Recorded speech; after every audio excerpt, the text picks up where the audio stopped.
கூட ஸ்தோத்திரம் இடைபடுவாராக. எடுத்து வாசிக்கலாம். 1 யோவான் 4ஆம் அதிகாரம் அதனுடைய ஸ்தோத்திரம் 7வது வசனத்தை ஒரு வாசிக்க கேட்போம். 1 யோவான் 4:7 வசனம். 1 யோவான் 4:7 வாசிக்க பார்க்கலாம்.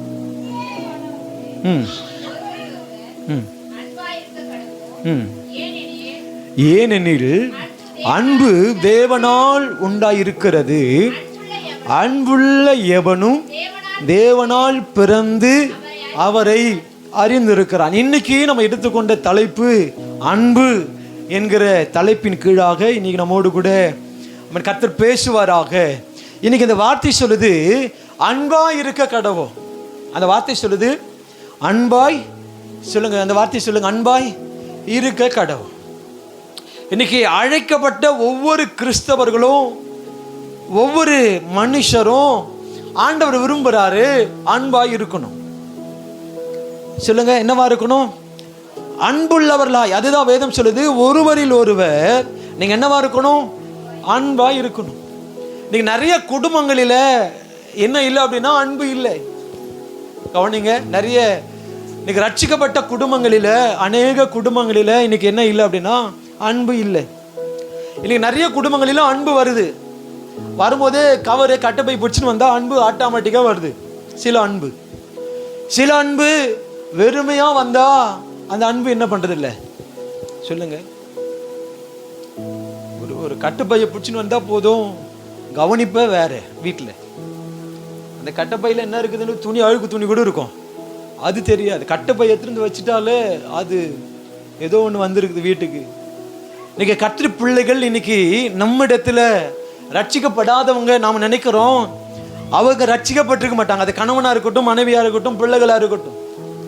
ஆனா அவங்க இடத்துல போய் நாம எதிர்பார்க்கிறோம் அவங்க என்கிட்ட அன்பு செலுத்த மாட்டேன்றாங்க. அவங்க சொல்லுங்க, அவங்க அது சர்ச்சைக்கு சரியா வராது, அறகுறையா வரும். அவங்க கிட்ட போய் நம்ம நினைக்கிறோம், எதிர்பார்க்கிறோம், அது என் மேல அன்பாவே இருக்க மாட்டேது. ஆசையா ஒரு வார்த்தை என்ன பண்ண மாட்டேது, சாப்பிட்டியான்னு கேட்க மாட்டேன். இன்னைக்கு இந்த வார்த்தை சொல்லுது ரட்சிக்கப்பட்டிருக்கிற நம்மிடத்துல தான் ஆண்டவர் எதிர்பார்க்கிறாரு.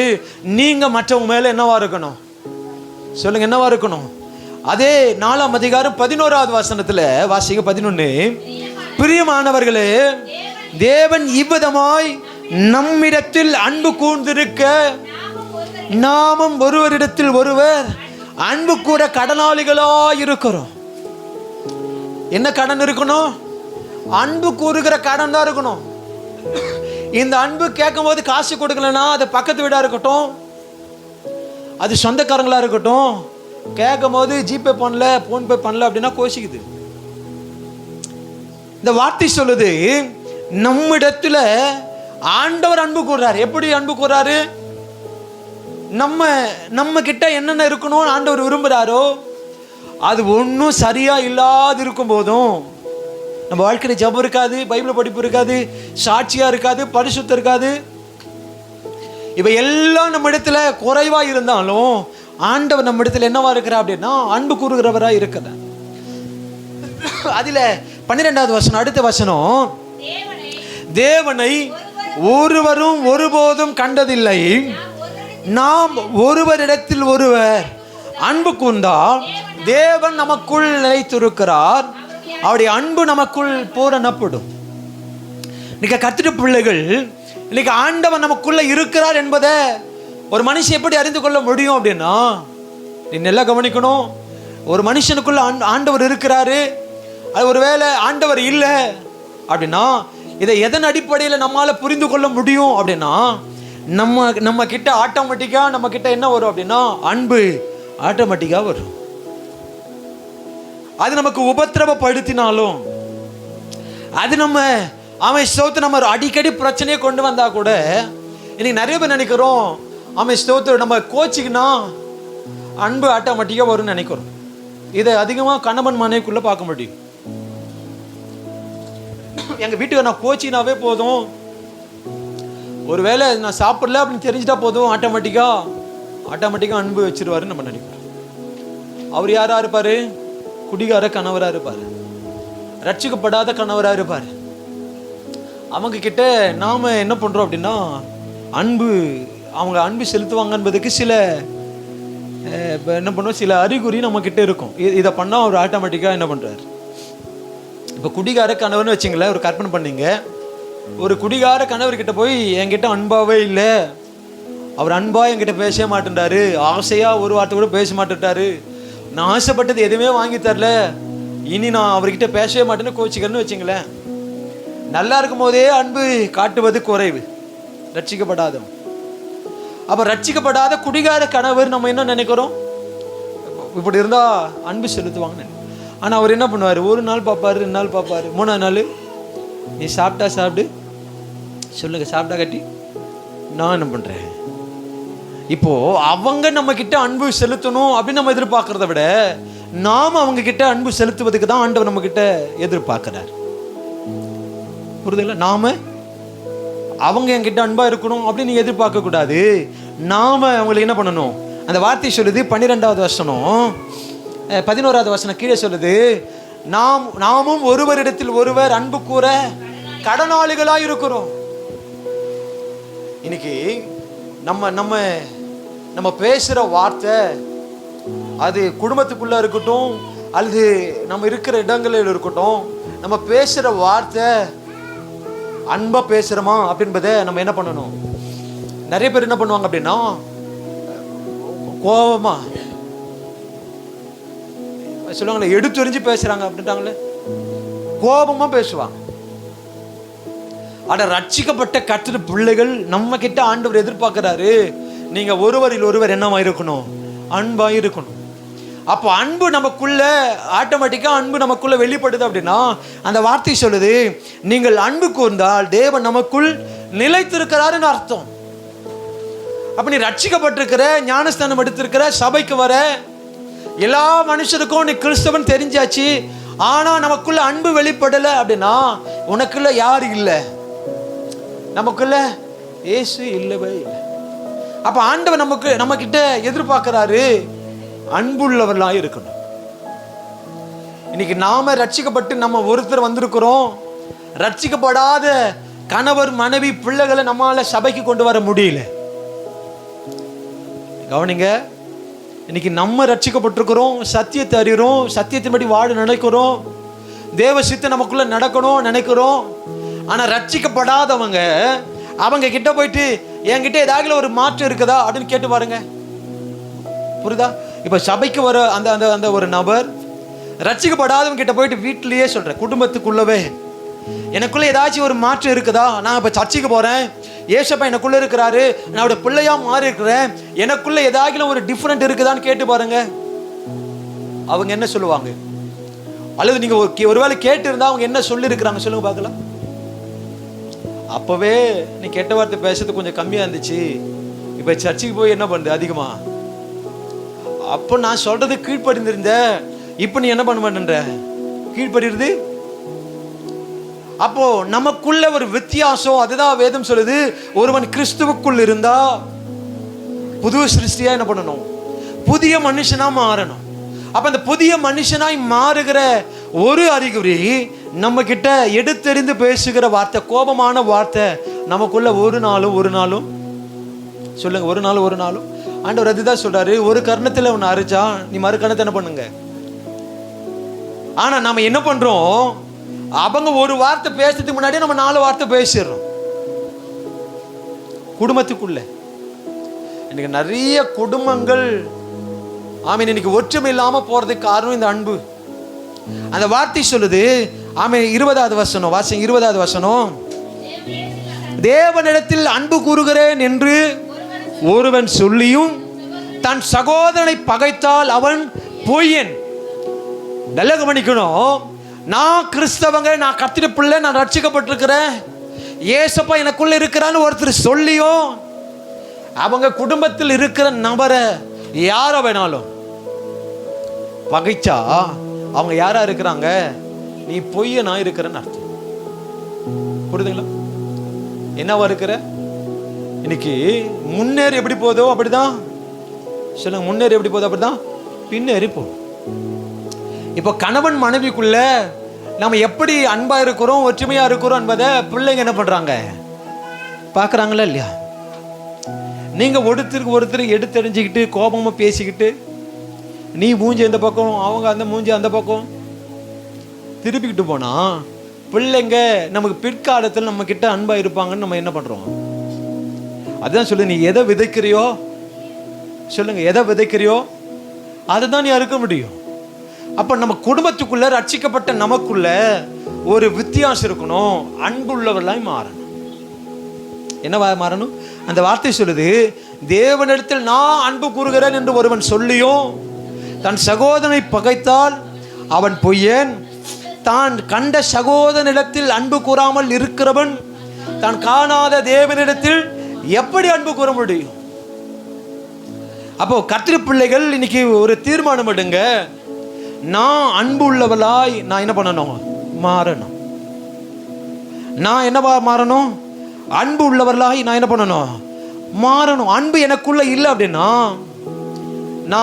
நான் கிறிஸ்தவர்களாய் வாழ்வது, நான் சபைக்கு வருவது, இதெல்லாம் எனக்கு வேஸ்ட். இன்னைக்கு நம்ம முடிந்த அளவு குடும்பத்தில் கோபப்படாமல் இருக்கணும்.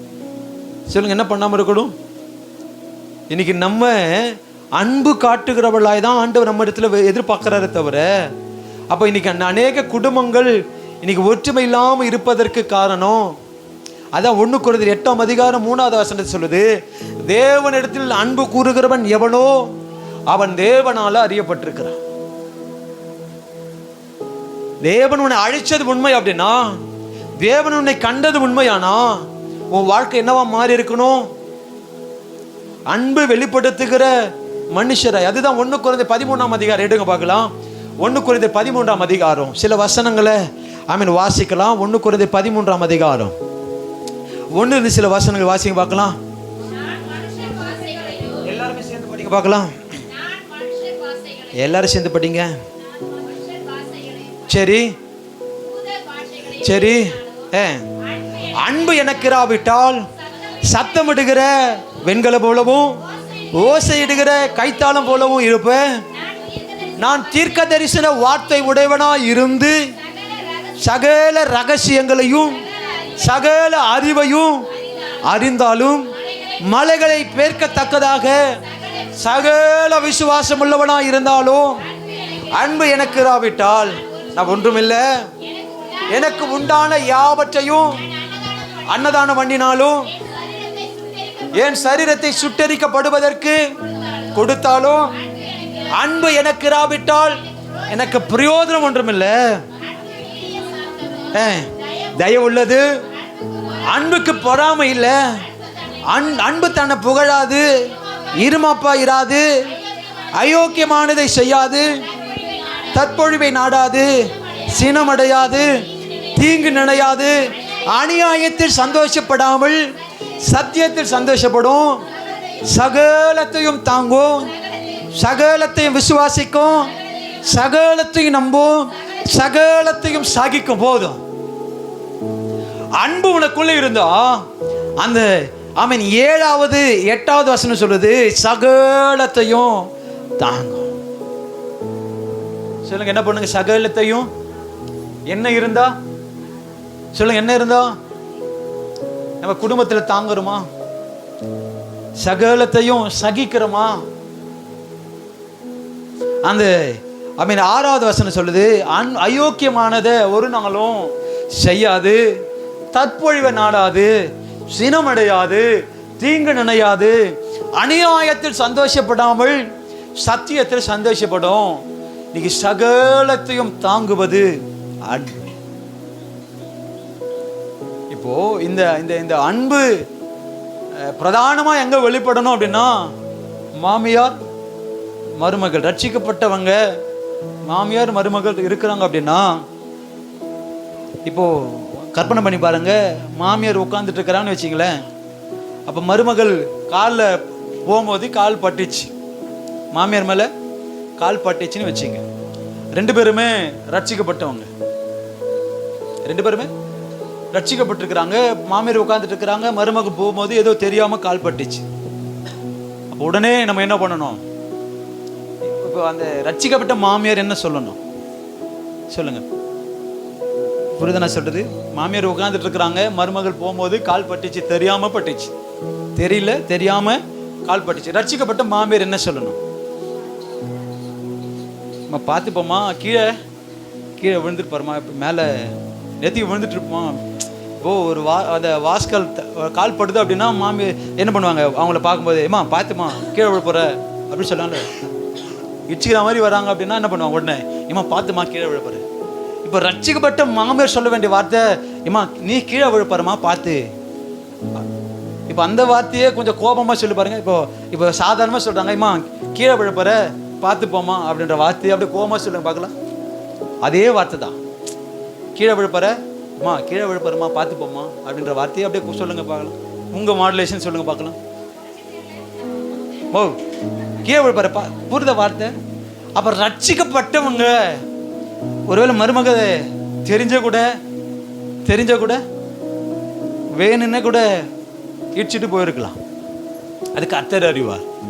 ஆனால் ரட்சிக்கப்பட்டவங்க ஒருவேளை மாமியார் அப்படியே கற்பனை பண்ணி பாருங்க, மருமகள் உட்காந்துட்டு இருக்கிறாங்க, இப்போ பவர் அவங்க கிட்ட தான் உட்காந்துட்டு இருக்கிறாங்க. மாமியார் போகுதுன்னா வயசாந்து கண்ணு கூட தெரியுமா,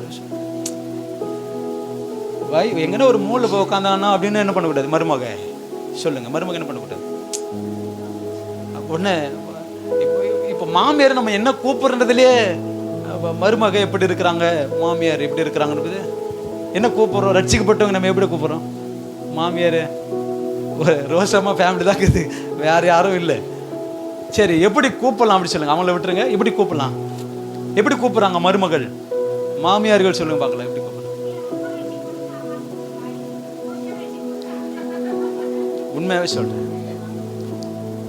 உண்மையாவே சொல்றேங்க. அம்மான்னு சொல்றதுல சொத்து எழுதி வாங்கி போறோம் இல்ல, அம்மான்னு சொல்லாம அப்பான்னு. இப்போ அந்த வார்த்தை உண்மையா வாயிலிருந்து வருது அப்படின்னா மேலே கால் பட்டா கூட சொல்லுவாங்க, அத்தை பார்த்து என்ன பண்ணுங்க, வயசான நேரத்தில் என்ன பண்ண சொல்லுங்க, நான் போய் என்ன பண்ணுறேன், நான் எடுத்து தரேன், நீங்கள் எதுக்கு? புரியுது என்ன சொல்கிறது? அப்போது இன்னைக்கு அன்பு ஒரு மனுஷனுக்குள்ள பூரணப்பட்டு இருக்குமானா அந்த வார்த்தை சொல்லுது, சகலத்தையும் தாங்கும், சகலத்தையும் விசுவாசிக்கும், சகலத்தையும் நம்பும், சகலத்தையும் சொல்லுங்க, சகலத்தையும். இப்போ ரட்சிக்கப்பட்ட 2 பேர், மருமக மாமியார், சர்ச்சுக்கு போகிறது, திருவந்து எடுக்குது, ஞானஸ்தானம் எடுத்துருக்குது. இப்போ இவங்க 2 பேருக்குள்ள சண்டை வருது அப்படின்னா ரட்சிக்கப்படாதவங்க எதிர் வீட்டில் இருக்கவங்க சொல்லுங்க. இப்போ நிறைய பேர் ரட்சிக்கப்படாத வீட்டில் நல்லா சந்தோஷமா இருக்கிறாங்க, பார்த்துக்கிறீங்களா? சர்ச்சுக்கு வராது, ஏசப்பா தெரியாது, வசனம் தெரியாது, அவங்களே போறாங்களே நிறைய பேர், அம்மா இருமா நான் வரேன். ஆனால் ரட்சிக்கப்பட்டதுக்குள்ள என்ன இல்லை அப்படின்னா அன்பு, அந்த அன்பு உண்மையான அன்பு நிறைய பேருக்குள்ள இல்லவே இல்லை. ஒரு மாமியார் மேல மருமகளுக்கு அன்பு குறையுது அப்படின்னா அது வரைக்கும் மூஞ்சி நல்லா இருக்கும், மாமியார் மூஞ்சி. அன்பு குறைய அது மூஞ்சி பத்தியா இருந்து, புரியுதுங்களா? உண்மையாவே சொல்றேன், நம்ம பேசுகிற வார்த்தை அன்பு வெளிப்படுத்துவதுக்கு தான் ஆண்டவர் நம்ம கிட்ட எதிர்பார்க்கிறேன். லேசா கை போட்டிருக்கோம், லேசா தெரியாம கொஞ்சம் உப்பு எக்ஸ்ட்ரா போட்டிருக்கோம் குழம்புல, யாரோ மருமகளோ மாமியார் கொஞ்சம் உப்பு தெரியாம சொல்லு. இப்போ மருமக புதுசா வராங்க, இன்னைக்கு நிறைய வீட்டில் அவங்க செல்லமாக தான் இருக்கிறாங்க, அப்பா அம்மாவை ஏமாத்திட்டு தான் இருக்கிறாங்க. மருமகள் ஒருவேளை குழம்பு செய்ய தெரியாது, சாப்பாடு செய்ய சொன்னா கூழு கஞ்சி எடுத்துன்னு வரும், ஏதோ ஒன்று பண்ணும். அப்போ நாம என்ன பண்ணணும் சொல்லுங்க? என்ன பண்ணணும்? வீட்டில் என்னதான் அவங்க பெற்றவங்க கற்றுக் கொடுத்தாங்களோ அப்படின்ற வார்த்தை என்ன பண்ணக்கூடாது. புரியுதுங்க நான் சொல்கிறது? என்னதான் ஒருவேளை மாமனாரால் மருமக வச்ச குழம்பு சாப்பாடை செய்ய முடியல, சாப்பிட முடியல அப்படின்னா அடுத்த வேலை நீங்கள் என்ன பண்ணணும்? போய் இம்மா நீ போய் உட்காரு, உனக்கு செய்ய வரல, நான் என்ன பண்ணுறேன், இல்லை என் கூட வந்து நில்லு, நான் எப்படி செய்கிறேன் என்பதை கொஞ்சம் பாரு, கொஞ்சம் கொஞ்சமாக என்ன பண்ணு சொல். அதுக்கு அந்த ஒரே ஒரு சின்ன ஒரு இதுதான், அம்மா நீ வந்து என் கூட நில்லு, நான் என்ன பண்ணுறேன், எப்படி குழம்பு செய்யணும், எப்படி சாப்பாடு செய்யணும் நான் கற்றுத்தரேன், கொஞ்சம் கொஞ்சமாக நீ என்ன கற்றுக்க அப்படின்றத விட்டுட்டு நீ வீட்டில் இத்தனை வருஷம் நீ என்னத்தான் நீ கற்றுக்கணும் வந்து.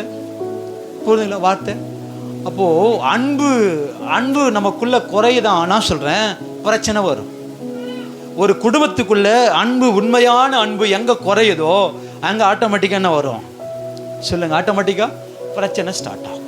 அது அந்த வார்த்தை சொல்லுது, சகலத்தையும் சகிக்கிற குணம் பூரணப்பட்டிருக்கிற மனுஷங்க சகிக்கும். பெருசா நினைக்காது. ரூத்து சொல்றாங்க மாமியாரை பார்த்து, சொல்லுங்க என்ன சொல்றாங்க? ரூத் படிங்க பார்க்கலாம். முதல் அதிகாரம், ரூத் முதல் அதிகாரத்துல படிங்க. ஆமை ஸ்தோத்திர. சில வசனங்களை சொல்றேன். 15 படிங்க பார்க்கலாம். 15 படிங்க. அப்பொழுது அவள், இதோ உன் சகோதரி தன் ஜனங்களிடத்துக்கும் திரும்பி போய்விட்டாலே, நீயும் உன் சகோதரின் பிறகு திரும்பி போன்னு மாமியார் சொல்றாங்க. படிங்க. அதற்கு ரூத், நான் உம்மை பின்பற்றாமல் உம்மை விட்டு திரும்பி போவதை குறித்து என்னோட பேச வேண்டாம். நீங்க போற இடத்துக்கு நானும் வருவேன், நீ தங்கும் இடத்துல நானும் தங்குவேன். உம்முடைய ஜனம் என்னுடைய ஜனம், உம்முடைய தேவன் என்னுடைய தேவன். அந்த அந்த வார்த்தை சொல்லுது, உம்முடைய ஜனம். சொல்லுங்க அந்த வார்த்தை படிங்க. அது எல்லாம் சொல்லுங்க. உம்முடைய ஜனம் என்னுடைய ஜனம்னு ஒரு மருமக சொல்லிட்டாங்க அப்படின்னா பிரச்சனை வருவதுக்கு 50% வாய்ப்பு இல்லை. என்ன உங்க அக்கா தங்கச்சி சும்மா ஊட்டன் வந்து போகுது புரியுதா? அந்த வார்த்தை சொல்லுது, மாமியாரை பார்த்து ரூத்து சொல்றாங்க, உம்முடைய ஜனம் ஏன் ஜனம், என்னை விட்டுட்டு நீங்க போன்ற வார்த்தையை தவிர வேற எதனா பேசு. நான் அந்த மருமகளை போல நான் என்ன பண்ண மாட்டேன், உங்களை விட்டுட்டு சொல்லுங்க விட்டுட்டு போக மாட்டேன். போக மாட்டேன்ற வார்த்தை அப்படியே கற்பனை பண்ணீங்க. ஒரு ஜுரம் வரும், கவர்மெண்ட் ஹாஸ்பிட்டலில் மாமியார் போய் படுத்துன்னு இருக்கும், அட்மிட் பண்ணியிருப்பாங்க.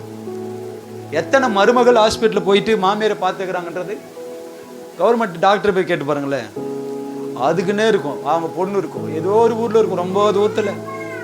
ஃபோன் பண்ணி உங்கள் அம்மாவுக்கு ஜுரம் வந்துக்குதான், கூட்டின்னு வந்தோம், அட்மிட் பண்ணியிருக்கிறாங்களாம், நீங்கள் வந்து கூட இருங்க சொல்லுதுங்களா? அதே அவங்க அம்மாவுக்கு ஜுரம் அப்படின்னா புரியுது என்ன சொல்லுது? இப்போ அன்பு அந்த வார்த்தை சொல்லுது. அவங்க சொல்றாங்க, நீங்க போற இடத்துக்கு நானும் வருவேன். கொசு கட்டின்னு சண்டை போகுது மருமக. இந்த கொசு கட்டில யாரும் இருப்பாங்க, உங்க பொண்ணை வந்து இருக்க சொல்லலான்னு பார்த்து நான் நிறைய இந்த கவர்மெண்ட் ஹாஸ்பிட்டலில் அதான் அந்த அந்த ஒரு துணி கடையில் பார்த்தேன். அவ்வளோ அம்மா அம்மா அம்மாந்து ஒரு, ஆனால் அவங்க முகச்சாட சம்மந்தமே இல்லை. நான் அவங்கள வாட்ச் பண்ணினேன் இந்த ஒரு 1/2 மணி நேரம். அப்படியே அம்மா நீ உட்காருமா, இல்லை அங்கே போனோமா இங்கே போனோமா, இதை எடுத்துக்கோ அப்படி எடுத்துக்கு பொண்ணா இருக்கிறதுக்கு வாய்ப்பு இல்லையா, முகஜாடியே சம்மந்தமே இல்லைன்னு கொஞ்ச நேரம் அவங்க அந்த படிக்கட்டாண்ட அப்படி இருக்கிறாங்க. நான் இந்த அப்படின்னு பார்த்தேன். அதே உங்கள் பையன் வந்துட்டு தான் இருக்கிறாங்களாம். அம்மாச்சி உங்கள் பையன் வந்துட்டு இருக்கிறாங்கம்மா, நாங்கள் 2 பேர் எடுத்துக்கிறோம், நீங்களும் அப்பாவுக்கு எடுத்துங்க அப்படின்ச்சு. அந்த பையன் வரானம்மா, இருமா எங்கள் பையனுக்கு பண்ணுறேன். இல்லை பண்ணிட்டேன், எங்கள் அப்போ தான் சொல்லிச்சு. அது இப்போ யார் இருக்குது அப்படின்னா மருமக. காரன் பண்ண அப்படின்னா காதல் தொங்குது, கனமா தொங்குது, தங்கம் செயின். வயசாக இருந்துங்க, கிட்டத்தட்ட ஒரு 70-80 வயசு இருக்கும். இவ்வளோ குண்டா இருக்குது. காதை அதை அறுத்துன்னு போடுவாங்களான்னு என்னன்னு தெரியல. குண்டா செயின் அப்படியே எல்லாமே ஒரிஜினல், விற்கிறது இல்லை. அப்போ அதோட எண்ணமெல்லாம் என்ன வந்து நான் நினைக்கிறேன், இந்த செயினும் இது சரடு எப்போ நம்ம கழுத்தில் வரும் அப்படின்னு பார்த்தா தான் சில ரட்சிக்கப்படாத மருமகளுடைய எண்ணம். அப்போ அந்த வார்த்தை சொல்லுது, உங்க ஜனம். சொல்லுங்க உங்க ஜனம். இப்போ இன்னொரு அடுத்த இதுக்கு போறேன். மாமியாருக்கு ஹாஸ்பிட்டல் ஒண்ணுன்னு, ஒருவேளை நாத்தனாருக்கு உடம்பு சரியில்லை அப்படின்னா எத்தனை என்ன சொல்லணும், தம்பி பொண்டாட்டி அண்ணன் பொண்டாட்டி என்ன சொல்லணும், நாத்தனாருங்க தான்ல. சொல்லுங்க புரோசரமா, நீ சொல்லுங்க என்ன சொல்லணும்.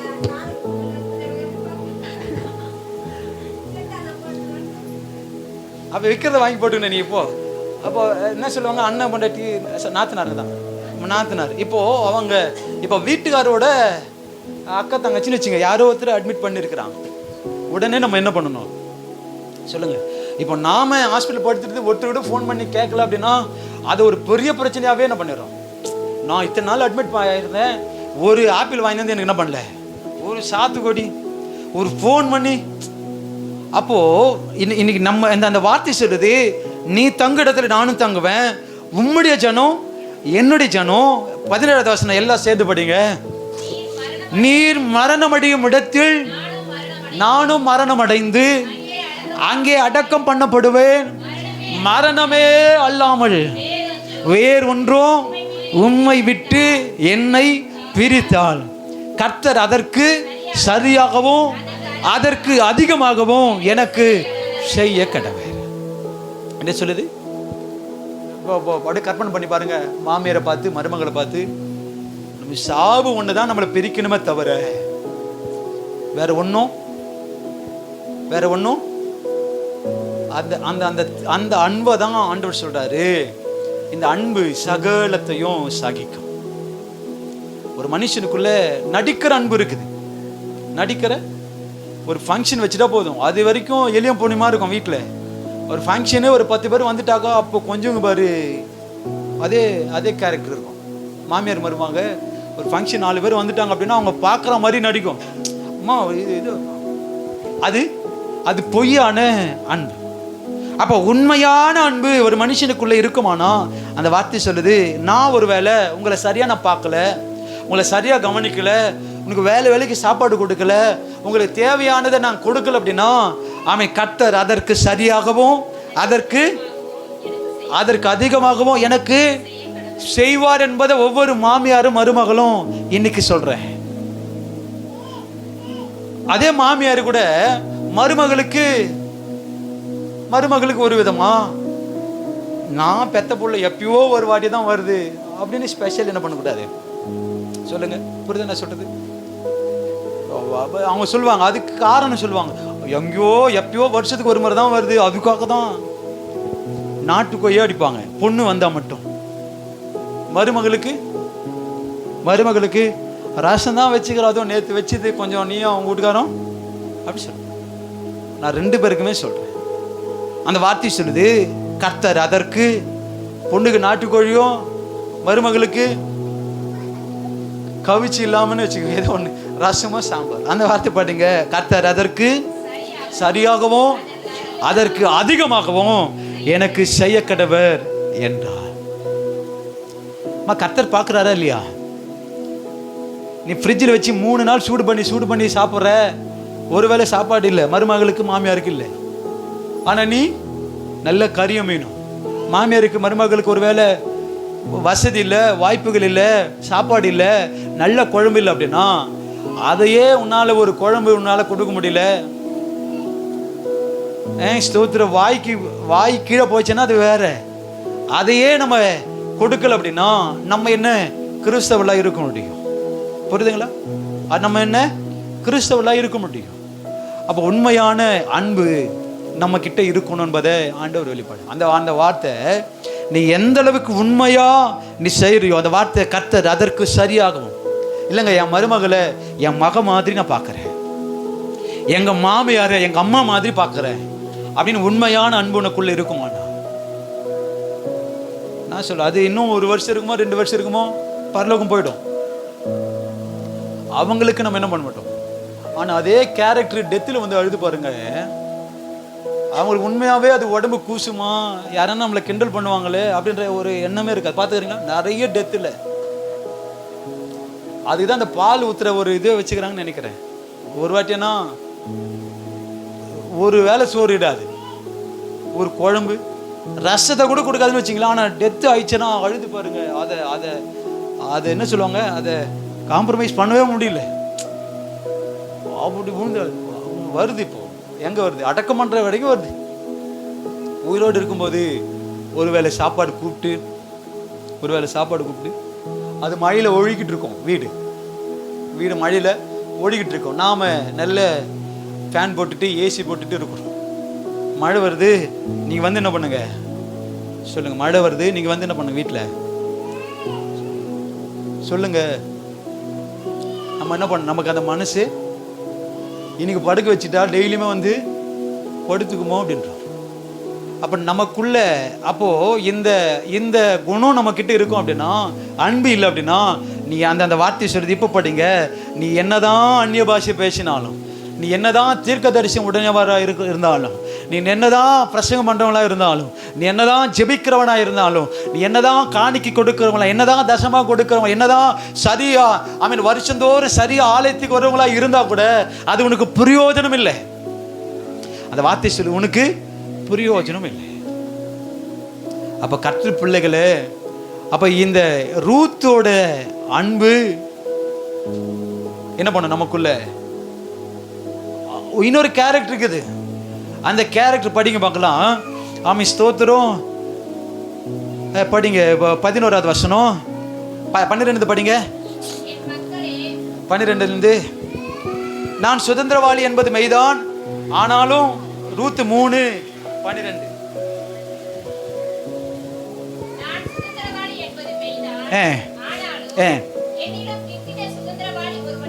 சரி.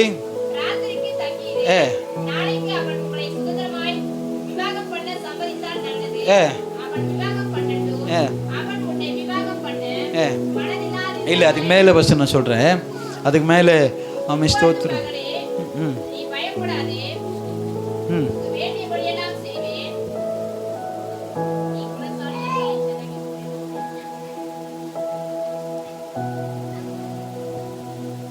பத்தாவது வசனம் படிங்க. அதற்கு அவன்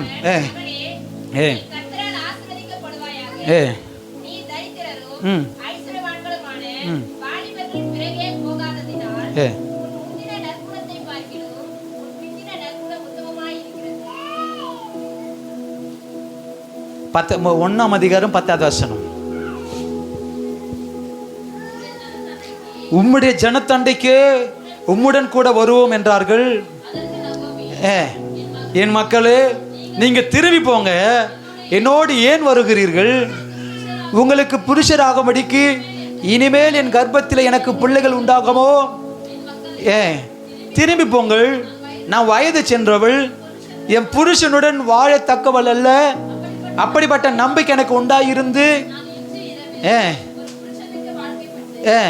பிள்ளைகள் பெற்றாலும்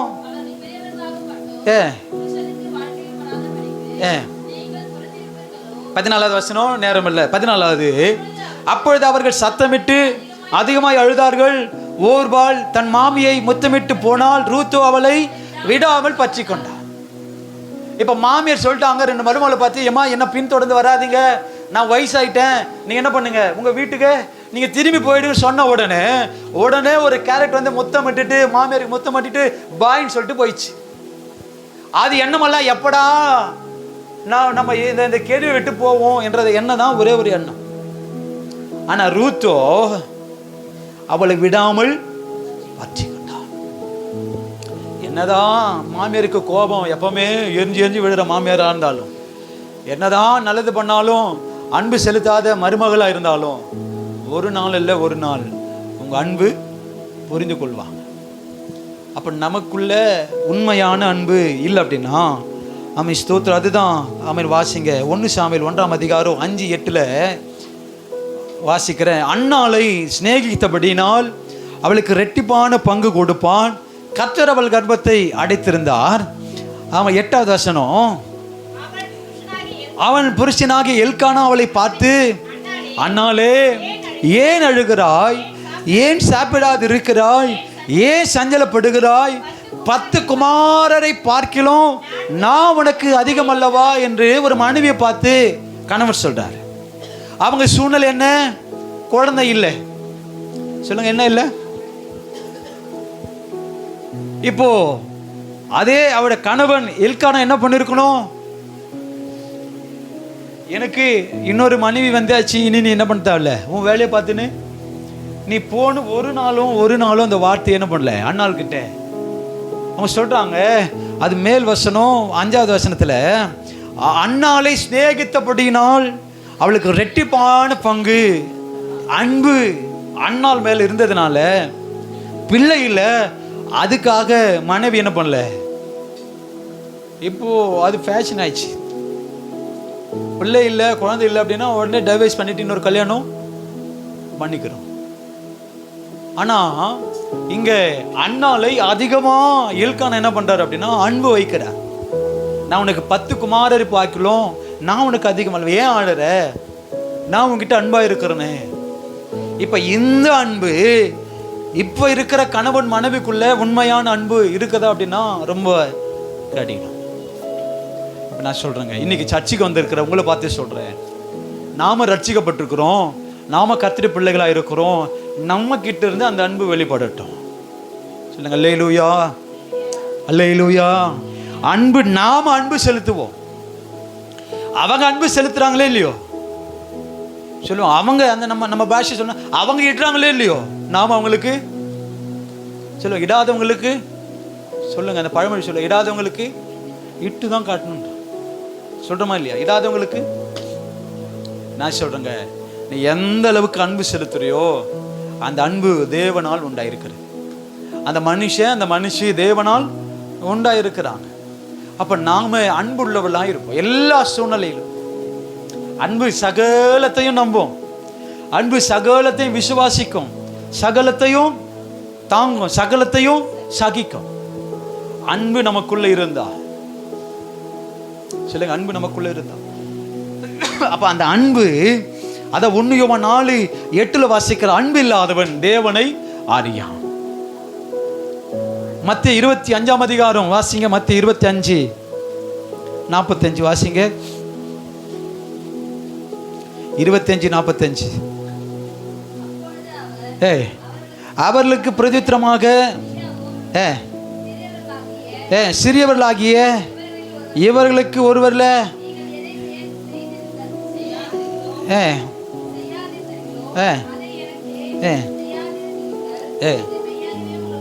மெய்யாகவே மெய்யாகவே உங்களுக்கு சொல்லுகிறேன், நீங்க இப்ப இருக்கிற குடும்பத்துல நீ யாருக்கு எதை செய்யறியோ ஆண்டு சொல்றாரு, அது எனக்கே நீங்க செய்யற மாதிரி. எனக்கு நீ மற்றவங்களை பகைக்கிற அப்படின்னா ஆண்டு சொல்றாரு, அது எனக்கே செய்த மாதிரி. நீ மற்றவர்களிடத்துல குறை சொல்லிக்கிட்டே இருக்கிற, அது எனக்கு செய்த மாதிரி. மற்றவங்கிட்ட அன்பு செலுத்துற, அது எனக்கு. அந்த வார்த்தை சொல்லுது, இந்த சிறியவர்களாகிய இவர்களில் ஒருவனுக்கும் நீங்கள் எதை செய்யாதிருந்தீர்களோ அது எனக்கு செய்யாதிருந்தீங்கன்னு அர்த்தம். இப்போ கர்த்தருடைய பிள்ளைகளே, இனி உங்க குடும்பம் சந்தோஷமா சமாதானத்தோடு இருப்பதற்கு அன்பு வெளிப்படுத்துவோம். மாமியார் சொல்லணும், நீயும் எனக்கு ஒரு மக மாதிரிதான் சொல்லணும். மருமக மாமியாரை பார்த்து சொல்லணும், நீயும் எனக்கு ஒரு அம்மா மாதிரி தான்மா. புரியுதுல்ல? கூப்பிடலாம், மயிலிருந்து மாமியாரை பார்த்து என்னன்னு கூப்பிடலாம். கேள்வி எப்போ போவோன்னே தெரியல. என்ன சொல்ல, நீங்க எனக்கு அம்மான்னு சொல்லுங்க. அன்பு நமக்குள்ள இருந்தா அம்மான்னு வருவோம். நடிக்கிறோம் அப்படின்னா அந்த வார்த்தை நமக்கு வெக்கமா இருக்கும். ஒன்னு சொல்றேன், புரியுதா? அம்மான்னு சொல்றது உண்மையான அன்பு நமக்குள்ள இருந்தா யாத்தனா கூப்பிடு, சொத்தனா கூப்பிடு. ஆனா அன்பு நமக்குள்ள உண்மையா எப்படி வேணா கூப்பிடுங்க, வாரி போடின்னு கூப்பிடு. அது அது அது ஒரு அன்பு. இப்ப ஃபேஷன். ஆனா இப்ப வீட்டுக்கார கூப்பிடுறல, இப்போ இருக்கிற இல்ல, எப்படி வேணா கூப்பிடுங்க. ஆனா அன்பு நமக்குள்ள சொல்லுங்க, அன்பு நமக்குள்ள எப்படி இருக்கணும்?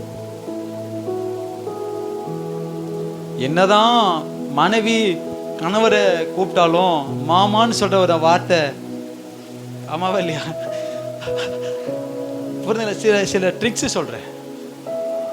அன்பு நமக்குள்ள பூரணப்பட்டிருக்கணும். புரியுதுங்களா? அன்பு நமக்குள்ள சொல்லுங்க, அன்பு நமக்குள்ள சொல்லுங்க பூரணப்பட்டிருக்கணும். அப்போ அன்பு நம்ம கிட்ட இருப்பதற்கு தான் ஆண்டவர் நம்ம அழைச்சிருக்கிறார். அப்போ அன்பினால நாம மற்றவங்களை இயேசுவை வெளிப்படுத்துவோம். நாம செலுத்துகிற அன்பு, அந்த அன்பினால மற்றவங்க இயேசு இப்படிதான் இருந்தார் என்பதை இயேசுவை அறியாதவங்க அறிவதற்கு நாம் என்னவா இருக்கணும்? சொல்லுங்க, என்னவா இருக்கணும்? இப்ப நிறைய மனைவி சாப்பாடு கூட செய்யாம வந்திருக்கலாம். போனதை பசின்ட்டு 4 கை கேட்கக்கூடாது. அன்பு சகலத்தையும் சொல்லுங்க, சகலத்தையும் சகிக்கும். கொஞ்ச நேரம் நான் என்ன பண்ணிடுறேன், இப்போ நான் அந்த வார்த்தை போறேன். இப்போ நமக்கு பசிக்காம தான் அவங்களுக்கு பசிக்கும்ல, ஆமாவா இல்லையா? ஆனா நமக்கு கோவம் வருது. ஆனா நம்ம என்ன நினைக்கிறோம், அது அவங்க வேலை, நீ செஞ்சிருக்கணும். நம்ம அந்த அந்த அந்த ஒரு எண்ணம், பசிதான் தட்டம் தான் போகுது, இருந்தாலும் சகிப்போம் இல்ல, சகிப்போம், எல்லாவற்றையும் சகிக்கும். இப்போ சகிப்பது தான் உண்மையான அன்பு. என்னதான் மக அம்மாவை பார்த்து என்னதான் திட்டினாலும் அம்மாவும் பெருசாக எடுத்துக்காது. அம்மா என்னதான் பொண்ணை திட்டினாலும் அது பெருசா ஒரு நாள் திட்டுறோம், திருப்பி எப்படியும் பேசிட்டோம். ஆனால் அந்த மாமியார் மருமகளுக்குள்ள அந்த எண்ணம் வராது. சீக்கிரம் அவங்க என்னென்னு பேசிட்டோமா சொல்லு, அவங்க முதல்ல என்னென்னு பேசிட்டோம், நானும் தப்பு பண்ணேன் அப்படின்றோம். ஆனால் இந்த எண்ணம் எதனால் வருது அப்படின்னா, அன்பு குறைஞ்சாதான் இந்த எண்ணம் வரும். அன்பு ஒரு மனுஷனுக்குள்ள அதிகமாக இருந்துச்சு, அப்படி என்னதான் திட்டினாலும் முதல்ல போய் நம்ம என்ன பண்ணிடுவோம், பேசுவோமா இல்லை? யாரோ மூணாவது மனுஷங்கிட்ட அப்படி பேசுகிறோம். ஆனால் குடும்பத்தில் நம்ம என்ன பண்ண மாட்டோம் சொல்லு, அன்புள்ளவர்களாக இருப்போம். அப்படி எல்லாம் முழங்கல் படிட்டு மனிதனிடம் தேவன் காட்டிய அன்பு இந்த மண்ணிலே மனிதனாக உதித்தது. மனிதனிடம் தேவன் காட்டின அன்பு இந்த மண்ணிலே மனிதனாக உதித்தது. அன்பு அன்பு அன்பு தேவ அன்பு அன்பு அன்பு அன்பு அன்பு அன்பு தேவ அன்பு அன்பு அன்பு மனிதனிடம் தேவன் காட்டிய அன்பு இந்த மண்ணிலே மனிதனாக உதித்தது. அன்பு நீடிய சாந்தமும் தயவும் உள்ளது. அன்புக்கு பொறாமை இல்லை, அன்பு தன்னை புகழாது. அன்பு நீடிய சாந்தமும் தயவும் உள்ளது. அன்புக்கு பொறாமை இல்லை, அன்பு தன்னை புகழாது. இருமாப்பாயிராது, அயோக்கியத்தை செய்யாது. இருமாப்பாயிராது, அயோக்கியத்தை செய்யாது. தற்பொழிவை நாடாது, கோபம் கொள்ளாது. அன்பு தீங்கு நினையாது. அன்பு அன்பு அன்பு தேவ அன்பு அன்பு அன்பு சொல்லுங்க. அன்பு அன்பு அன்பு தேவ அன்பு அன்பு அன்பு மனிதனிடம் தேவன் காட்டிய அன்பு இந்த மண்ணிலே மனிதனாக உதித்தது. தரிசனமானாலும் ஒழிந்து போகும், அன்பு ஒழியாது. அந்நிய பாஷையானாலும் ஓய்ந்து போகும், அன்பு ஒழியாது. தரிசனமானாலும் ஒழிந்து போகும், அன்பு ஒழியாது. அந்நிய பாஷையானாலும் ஒழிந்து போகும், அன்பு ஒழியாது. விசுவாசம் நம்பிக்கை அன்பு மூன்றும் நிலைத்திருக்கும். விசுவாசம் நம்பிக்கை அன்பு மூன்றும் நிலைத்திருக்கும். இவைகளிலே எல்லாம் அன்பே பெரியது, அந்த அன்பை நாடுங்கள். அன்பு அன்பு அன்பு தேவ அன்பு அன்பு அன்பு சொல்லுங்க. அன்பு அன்பு அன்பு தேவ அன்பு அன்பு அன்பு மனிதனிடம் தேவன் காட்டிய இந்த மண்ணிலே மனிதனாக உதித்தது. ஆமே நாமே மனிதனிடம் தேவன் காட்டிய அன்பு இந்த மண்ணிலே மனிதனாக உதித்தது. அன்பு சகலமும் தாங்கும், சகலத்தையும் சகிக்கும், சகலத்தையும் விசுவாசிக்கும், சகலத்தையும் நம்பும். அன்பு சகலமும் தாங்கும், சகலத்தையும் சகிக்கும், சகலத்தையும் விசுவாசிக்கும், சகலத்தையும் நம்பும். அன்புக்கு ஆழமில்லை, அன்புக்கு உயரமில்லை. அன்புக்கு ஆழமில்லை, அன்புக்கு உயரமில்லை. அன்புக்கு ஈடு இல்லை, இணையேதும் இல்லை. அன்புக்கு இணையேதும் இல்லை. அன்பு அன்பு அன்பு தேவ அன்பு அன்பு அன்பு ஆமே. அன்பு அன்பு அன்பு தேவ அன்பு அன்பு அன்பு மனிதனிடம் தேவன் காட்டிய அன்பு இந்த மண்ணிலே உதித்தது. மனிதனிடம் தேவன் காட்டிய அன்பு இந்த மண்ணிலே